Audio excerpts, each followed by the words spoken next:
Welcome to another episode of the Polker Table, a podcast where we have roundtable discussions about all things crypto and Web3. My name is Michelle, and I am here with Austin. Hello. And Connor. Hey. I almost forgot that when you say my name, I have to say hi. Next time I could just be like, Austin and Connor, and just both go, hey. Yeah. So Hector can't join us today because he's in a meeting. We have spent the last week, well, me a little longer, but about a week, in LA for NFT LA conference. And so Hector is having to do a ton of, we're all catching up on work. He has a lot of meetings. So ours just ended, so we were able to hop on to do this episode. For Connor, it was his, there we go. Nice. That's cool. So for those of you who are listening and you're not watching the YouTube version, Connor lifted up a pen. An NFT super exciting logo pen. But does anyone have the playing cards around them to show for people who are watching? Yeah. So for anybody who's watching on the YouTube version, it's so cool. So there's a glare, but here you go. There's the Polker. That's so sick. And there's a little QR code. I love it. Hold up the QR code to the camera in case they want to scan it. Yeah, some double promotion. There you go. I love these, and I think people really liked them. Yeah, the fact that we were able to get rid of 1,000 of them without having to take them back home was wonderful. That was I know, and I was giving away those chips that we had for the airdrop. Yeah. Those went well as well. I know it's Connor's first time to LA, right? Was my first time in LA. Second time in America. Second time in the US. Can we go over what your experience was like? How you felt about the whole thing? What you enjoyed the most? What you didn't enjoy? Well, regarding the event, I would say it was really impressive. Overall, I was quite surprised. A lot of crypto events, for those of you who haven't been, are quite disorganized. In the past, they've been very tech-based and not that easily accessible for people just getting into crypto. Whereas this was super easy. It was a lot of cool projects. It was people who were there for the tech, people who were there for the games, people who were there for NFTs, celebrities. It was a complete mix of everything. So for me, I think for an event and how it was ran and who was attending, it was really up there. What did you think about LA though?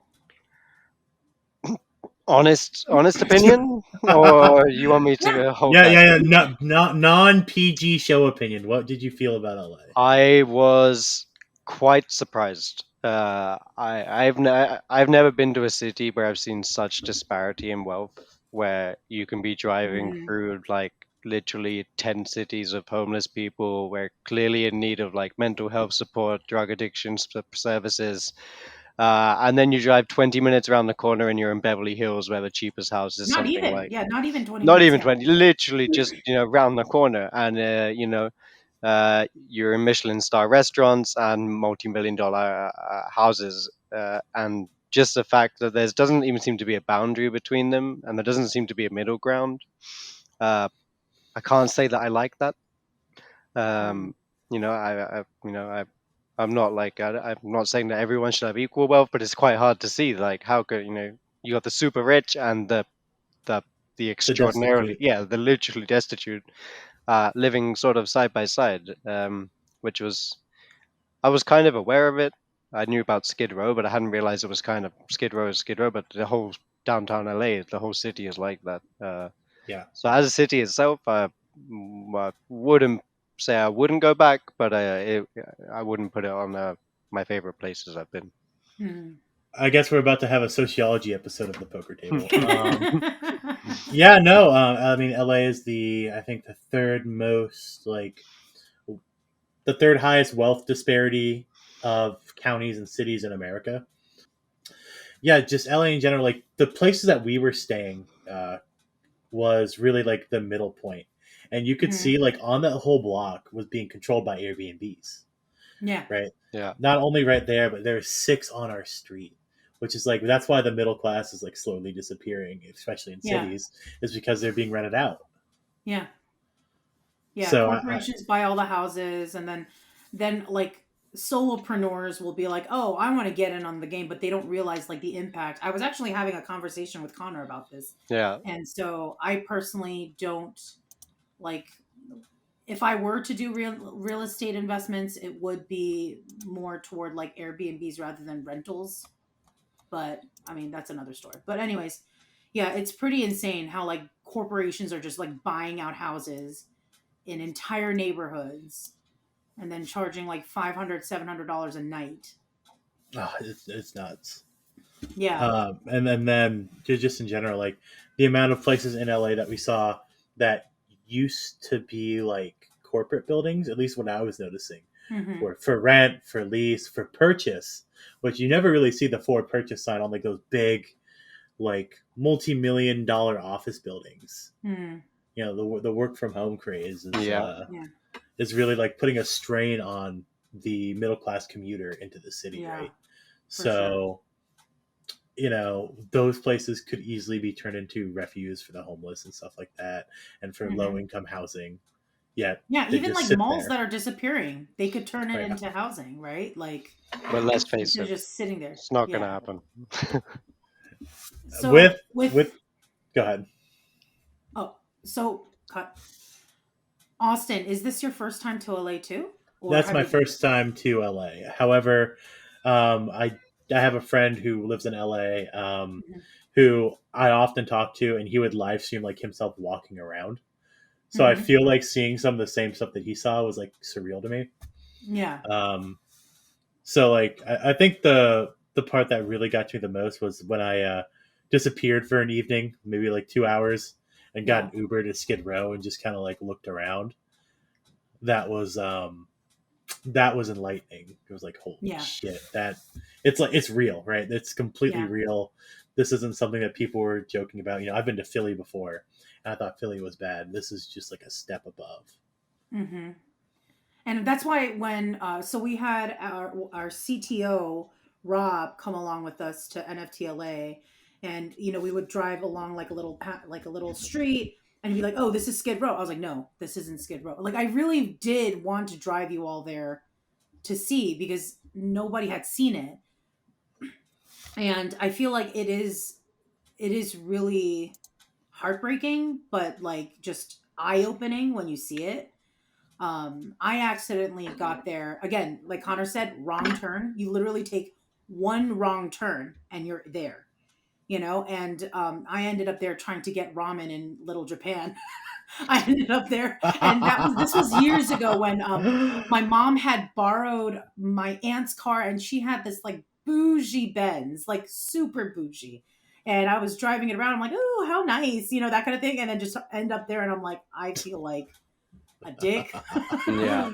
Whoops. And I'm terrified, like it was pretty scary. But yeah, I feel like we did do a lot. Well, whenever you go to these things, I finally understand what people say when it comes to like business trips, right? Because in the past I had tons of friends who would always go on business trips, and it would always sound fascinating, right? Like they're getting to go to a new country and this and that, and they'd always be like, oh no, like I didn't get to see anything. And I'd be like, how, right? And that was exactly this. Like we rarely had time to do anything. I mean, Austin and I tried to get in and out like 2 days in a row, and we couldn't do it because by the time we were done with like networking events, like it was like right when they would close, or Yeah. by the time we drive there, it would be closed. Like 1 a.m. like done. yeah, and he ended up having to like what is it like? So I got in and out immediately after. Yeah, I got in and out. I was stolen by I got in and out just someone. because I came earlier. Yeah, I came like 2 days earlier because I knew I would not have time to do certain things. And I got my nails done for the YouTubers, Very pretty. which fell off because I was like holding boxes and things. So like 2 days in, they fell off, and they were nice enough to like redo my nails when I because I had like an extra day before I left. I need to do that next time. Extra day before, extra day after. That Yes. sounds so much better than in and out. Bam. Yeah, that was the only way I was able to like, do little things here and there that I really wanted to get done. I did try to help Connor get like a little more of LA before Yeah, everybody we got came. we got the one day, or at least the morning. Yeah, we got a half day. Yeah, I saw Santa Monica Pier. I had that's awesome. waffle and chicken and waffle. What do you guys call it? Yeah. I mean, for those of you who are not American, Americans apparently put Cajun chicken on waffles and then have syrup. As a It's European, this sounds completely insane. It's actually really, really good. Yeah. It's so like that was an experience. and soft. As an and American, sweet, this is why I'm healthy. 300 pounds. Yeah, it was really fun. And then they got to try Korean barbecue, which was awesome. Mm-hmm. I got to show them a tiny part of KTown. I actually, so when I was getting the ride to Skid Row, I was walking around KTown for a bit into the little it was like a Korean upward super mall thing, mini mall. That was really cool. I went into a music store for a little bit, couldn't read anything. There's so many K-pop bands. Yeah. And I recognized half of the idols, and that was really cool.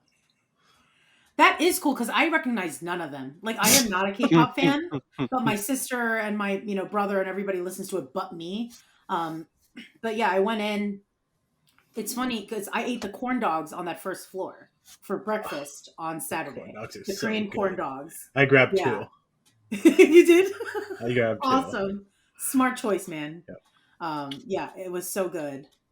But can we dive into a bit of the event itself? I know we talked about it being in LA in general, but I know we're trying to keep this up to a little shorter, so I want to go into the event. And the thing I want to talk about the most, Conor said it was very organized, and I agree.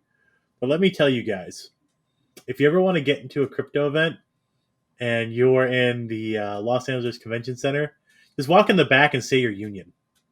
Works 100% of the time. This is not 100%. life advice. Life advice. No, I'm saying this is life advice.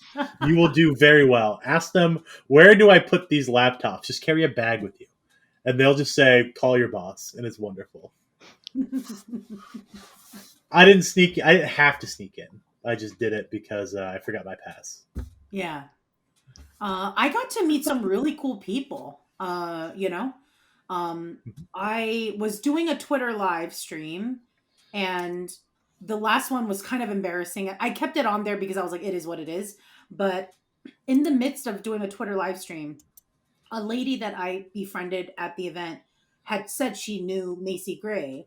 And so she had been texting her while Macy Gray was, doing the speaking. She was speaking on the thing. And then I'm walking around, and then I feel a tap, and then I turn around and it's Macy Gray walking by, and she's trying to introduce me. So I was just oh, hi, Macy Gray, live tweeting it. And then I'm oh, I think I need to go now. And I just hung up because, I couldn't have a conversation with a phone interface. So that was really fun. I got to meet Scott Page from Pink Floyd. That was really fun. Got to meet, what was it? Allcoin Daily. Yeah, they were there. Yeah, they were there. Got to say There's hi some to energetic individuals. Yeah. So that was really fun because it was at a separate event after the booths, after the expo part. So that was really fun, and yeah, just got to meet people doing really cool projects. I'm thinking there are some solid projects we could partner with in the future. Yeah, I'm excited for Curve Reality. We're not sponsored, but damn, would I love to be. They were really cool. It was a intriguing device, that one. So yeah, if you guys want to check out curvereality.com, we actually have no partnership with them. I think there's a cool setup with them coming up, but they do have a cool device. Yeah, it feels like it'll be legit gaming of the future, that's the next step. It's kind of back in the day when we went to CD-ROM, Yeah. You remember the upgrade? Right? I remember using tapes. What was the other thing before the CD-ROMs? It was a little zip disc or something. Was that what it was called? Floppy disks. You remember? Yeah, floppy disks. Floppy disks. No. It was for music, but it was this big, and it was called zip disc or something. It was really popular for a hot second. I need to ask my sister because Zip drive. No. I think you were too young, Austin. Maybe you both were too young. It was like right when I was like a tween. It was a So disc, y'all or it probably was a. it was like a player and it had this tiny little thing that wasn't a cassette, but it would just like you put it in Like a and Walkman? you could it was I like that, but it was smaller. I remember cassettes I'm and I gonna look it remember up. the move to CDs, but I don't remember anything in between. Yeah, so it was like somebody was trying to get these to replace CDs, but it never took. Like it was around for maybe like a year or two, and then it just like dissipated because nobody really did anything with it. Was it like the Uh, CDs that were like half the size of a CD? I mean, like mini No, it ones. was like a rectangle. Maybe now I don't remember. I need to look it up. I'll Yeah. Laserdisc? look it up. What? Laserdisc. No, Oh, I'm we'll gonna have to look it up. find It's it. like this little I'm skinny on the thingy. Timeline website. HDCD. No, Mini disc. maybe Mini it was a disc, I mini. remember. That was the little one. Yeah, It was yeah, like a but CD it with wasn't. the outside cut off. Yeah. Maybe that was it. That really No, I wasn't very remember it popular. being. Yeah, I remember getting something that was like something like that, but then it phased out. But yeah, this curve reality looks really cool because it's essentially going to be like, a hand, like you can hold, like it's like a gaming console, right? For Right. Web3 games, which looks pretty cool. And it's cool. And it can do VR Hmm. with us with a sling and a headset. Yeah. It's neat. I want a VR headset. I don't know if anybody's willing to send me one. Send me one because they're Yeah. like $500. Totally, man. Maybe Let's a let's VR get let's headset get our company. audience to send us a headset. That's what they want to do. Well, who knows? Maybe we'll get one of those VR companies to send us one since we're going to That'd be be going to badass. do VR in the future. So, That's true. yeah, we're all open to that.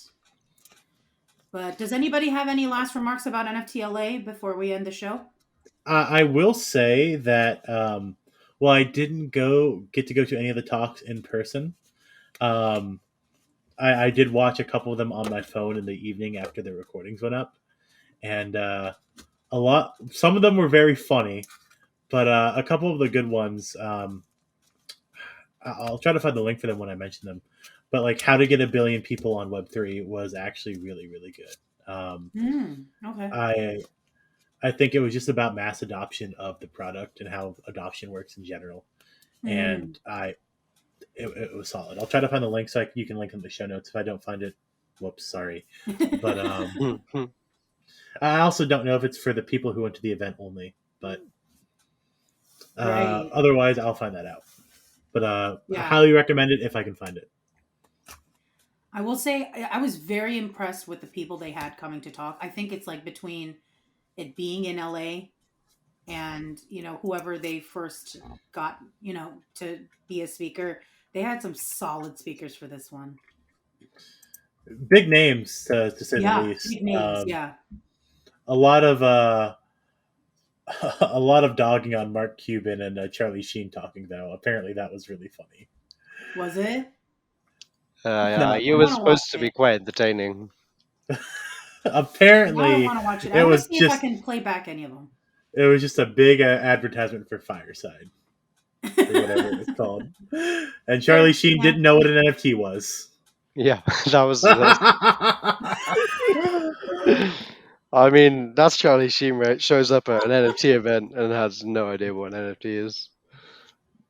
He literally said they paid me a stack of cash to come here on stage. That's so funny. Oh my gosh. Yeah, makes sense. At least he's honest. Yeah, no. That's true.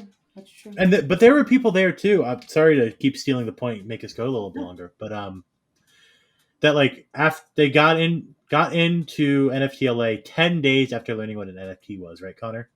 Yes, yeah, there was one guy. Not only did he get into NFT LA 10 days after learning what an NFT was, he had launched his own NFT project in that time, had a website, business card, and whole plan.